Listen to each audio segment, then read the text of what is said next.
Okay, Assalamualaikum. Saya Zarul Hussein aka Zarul Umbrella. Welcome back to my channel. Dan hari ini kita nak sambung episod yang kelima pengalaman saya bersama dengan Malaysia Airlines selama 16 tahun. Dan episod yang kelima ini kita nak sambung pengalaman saya bila berada di sesebuah night stop, satu tempat ni. So setiap trip dia especially yang long trip 14 hari, 16 hari itu ada pengalaman-pengalaman tersendiri. Sebelum ini saya dah cerita pasal pengalaman saya bawa wife pergi Joburg Cape Town punya trip di musim kejohanan World Cup pada tahun 2010. Itu pun satu-satu yang kata pengalaman yang best lah. Dan satu lagi pengalaman yang saya rasa saya nak cerita kat sini lah, satu yang menarik ialah bila masa pengalaman ni terjadi bila saya buat night stop trip saya yang pertama pergi Taipei, Los Angeles. Dan ini berlaku di Los Angeles bila masa saya bila sampai LA ni ada 2-3 orang kru-kru yang baru yang first time sampai LA ni. Kita nak pergi mana ni kan. Semua rata-rata apa kata pergi Universal Studios. Masa tu hebat lah, tahun 2003-2004 Universal Studios tu macam one of the tempat yang perlu dilawati lah bila sampai kan. So kita pun cakap, okay, macam mana kita nak pergi? So tanya peta, tanya orang macam mana kita nak pergi, tanya concierge, tanya siapa-siapa sajalah yang especially cabin crew yang senior-senior, tanya macam mana nak pergi kan semua. So bila dah dapat maklumat yang kita dah confident kita nak pergi tu, so kita pergi. Dan satu kejadian tu saya naik train lah. Kita nak train 2-3 train naik, 2 ke 3 macam tu lah, tukar-tukar train. So, saya ingat saya first time macam tengok African American. Kita jarang nampak African American. So saya macam terpana. Selalu kita tengok dalam TV kan. Masa tu saya first time tengok African American yang betul-betul live depan mata. Especially sebelum ni ada dalam kapal terbang, dia lain, dia different situation, different environment tu, dapat rasa lain. Tapi ni dekat dalam train itself, dekat dalam LA tu sendiri. So saya terpandang macam makcik tua lah, African American. So saya duduk, sambil duduk tu saya tenung lah dia. Lepas tu tengok saya macam, apa hal mamat ni?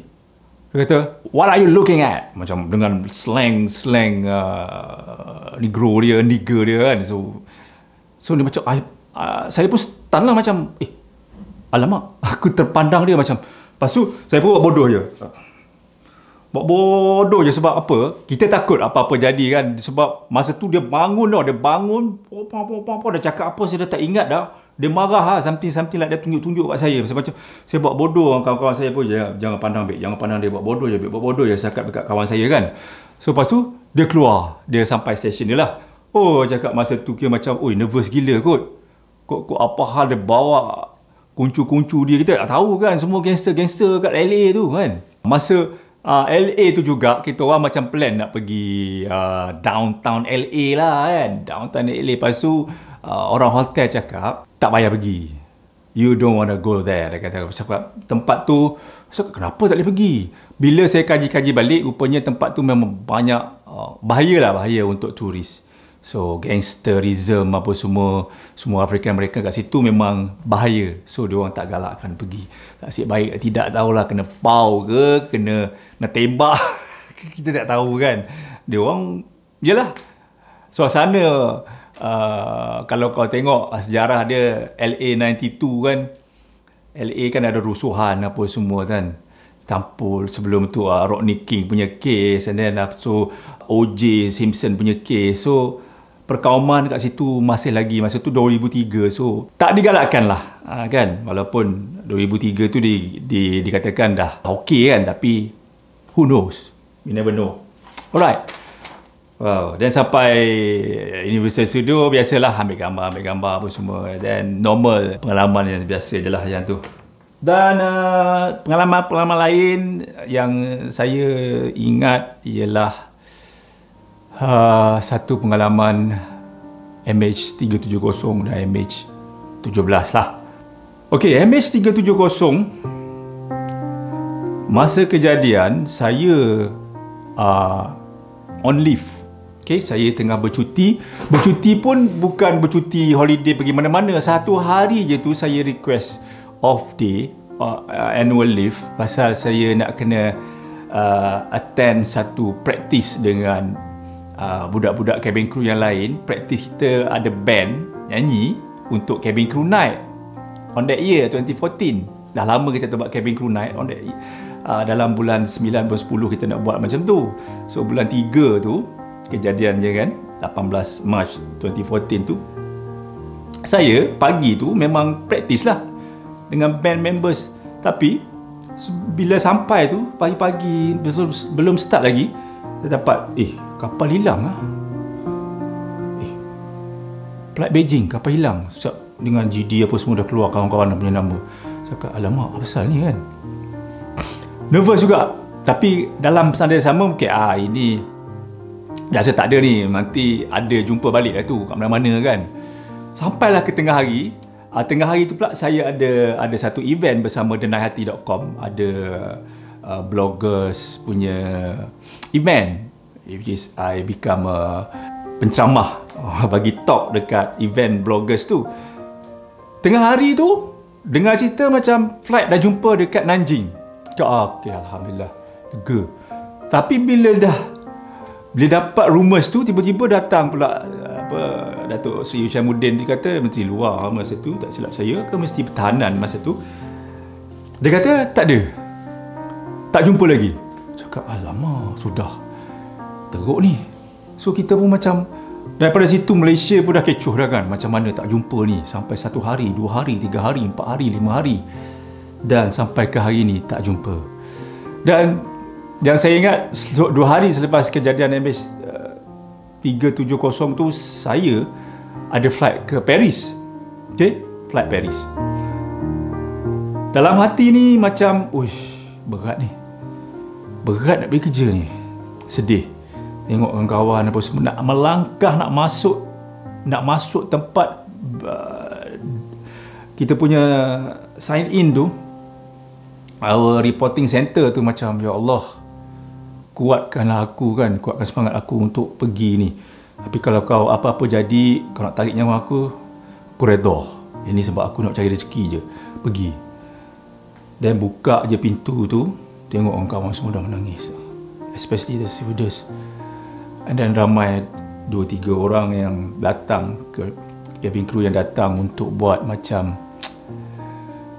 bagi counselling lah pada kawan-kawan, untuk bagi support. Okay, go for flight. Dan saya masa tu tak boleh nak gambarkan perasaan, sebab semua kawan-kawan kat dalam tu. Dan kita 2 hari ketika itu kami masih lagi mengharapkan yang kapal akan dijumpai. Tak kisahlah kat mana-mana ataupun kejadiannya dijumpai itu macam mana, kita tak kisah, tapi dijumpai. Dan kita, of course, kita mengharapkan ianya selamat. Dan masuk briefing room, sugul. Kita pun tak tahu nak brief apa, IFS pun tak tahu nak brief apa. Cuma kita hanya boleh cakap, okay, kita datang nak kerja, apa pun kita put aside segala kesedihan kita senyum untuk passenger kita. Walaupun kawan-kawan kita masih lagi, bila cakap macam tu semua dah menangis. Dan saya pun masa tu, sebab kita ialah lelaki, kadang-kadang kau kontrol, tapi kadang-kadang sebab keadaan masa tu macam, ya Allah, macam mana nak kerja ni. Dan stewardess pun make up dah cair, dah maskara apa semua dah. Lepas bila seorang dah menangis, jangkitlah pada ni kan. Itu satu antara pre-flight briefing saya yang paling saya kenang sampai hari ini, dan sedih, paling menyayat hati sepanjang pengalaman saya 16 tahun bergelar cabin crew. Sedih lah. Dan saya ingat saya 2 minggu sebelum kejadian saya ada dengan arwah Junaidi. Saya ada breakfast dia kat London. So dekat London ni ada 2-3 set yang night stop sama. So borak-borak dengan dia. Dan Junaidi ini salah seorang cabin crew senior saya yang mengajar saya waktu SNY flight saya buat Airbus 330. Itu saya ingat Junaidi, dan saya pandang tinggi dia. That's why. Sebab dia macam guru saya, mentor saya kan. That's why saya ingat dia. Dan ada 2-3 orang lagi supervisors yang rapat. Tapi yang rapat dengan saya itulah Junaidi lah. Paling 2 minggu sebelum kejadian tu pun dia breakfast dengan saya. Tak ada apa cerita, tak ada apa pelik-pelik lah, tak ada apa. Semua normal macam biasa. Dan 2 minggu setelah itu dia dah. Yalah. Itu MH370. Dan MH17, saya ketika itu sedang tidur. Saya baru balik flight. Daily flight. Tak silap saya Denpasar. So saya balik dalam pukul 8-9 sampai rumah lah. 10-11 tu memang sangat elak lah nak tidur. Dalam pukul 1 macam 12 tu orang message, orang call, orang message, adik-beradik semua call message, kat mana. Saya pun hello apa pasal? Kat mana? Kat rumah lah, Lena tidur kan. Dan kau tak tahu ke MH17? Cakap apa? Dah bila dapat tahu tu macam ya Allah, lagi sekali ke, macam apa ni kan. Takkanlah saya macam tak nak terima tau, macam tak nak terima ni. Ada apalah. So saya macam dengan rasa denial dalam denial. Tapi bila buka TV dia macam terduduk je, tu tengok nama senaraikan kawan-kawan, Ghaffar, Dora. 2 orang ni macam yang rapat dengan saya. Arwah Ghaffar, saya ingat saya kita orang buat trip Stockholm, New York. Pengalaman dia dengan Ghaffar ni, Stockholm, New York 2 minggu lah.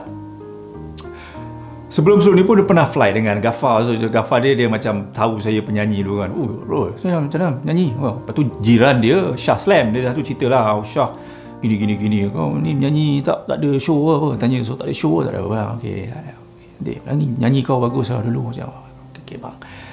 And then buat Stockholm, New York dengan dia. Lepas tu saya dulu pakai spek. Bila flight tak pakai spek, out uniform, night stopping, lepak-lepak, pakai spek. Dia cakap, Rol, kau during pakai uniform nak pakai spek pun tak apa lah. Dengan flight aku dia okey, aku okey je. Kau pakai spek kau okey apa. Walaupun kita perlukan surat, tapi dengan dia loose lah, let loose. Tapi saya tak buat lah pasal takut nanti apa-apa, sebab saya pun tak biasa pakai spek buat kerja. So itu pengalaman yang, dan kita lepak sama-sama masa bulan puasa juga. Stockholm, New York tu buka puasa kan. Ingat lagi buka dekat pukul 11 malam, 10 lebih, dan kita imsak pukul 2 pagi. Macam orang kata daripada berbuka tu lepak lah sampailah kita imsak lah. Itu lah dengan Ghaffar memang best. Dan Dora pula ni, ya Allah, Dora memang baik. Dia, saya ingat lagi saya kerja first class dengan dia. Saya ni lembab baru lagi. Dia tahan sabar dengan saya walaupun flight full. Dia sabar dengan saya, dia mengajar saya. Dia relax lah, gini, macam ni, susun macam ni, whatever semua dia ajar. Dia dengan tenang, dia tak ada kelam kelabut, dia tak ada marah-marah saya. Walaupun supposed to dia marah saya sebab saya kerja tak boleh cope up dengan dia kan. Tapi dia relax, dia cool, calm, steady je Dora. She's salah seorang kru yang saya pandang tinggi lah dari segi credibility dia sebagai seorang supervisor. Dia chief stewardess Dora. Okey, dan apa kata kalau kita sama-sama sedekahkan Al-Fatihah untuk buat mereka semua yang telah pergi meninggal kita, MH17, MH370. 370. Al-Fatihah. A'udzubillahi minasyaitonir rajim.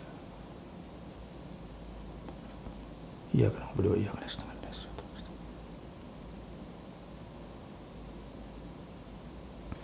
Okey. Saya rasa itu saja untuk video kali ini. Dah panjang saya rasa. Terima kasih kepada anda yang sudi menonton daripada episod 1 sampai ke episod ini. Actually banyak lagi yang nak saya sampaikan tapi saya tak ingat lagi, tak datang lagi idea-idea yang lama tu kan. Sebab benda dah macam-macam peristiwa yang saya lalui. Ini antara highlight-highlight yang paling saya ingat selama episod 1 sampai 5 ni kan. Dan terima kasih lagi sekali kepada yang menonton. Kepada yang suka dengan channel ini, sudi-sudikan untuk subscribe dan tekan like, tekan butang loceng. Okey? Alright, jumpa lagi di video yang akan datang. Assalamualaikum.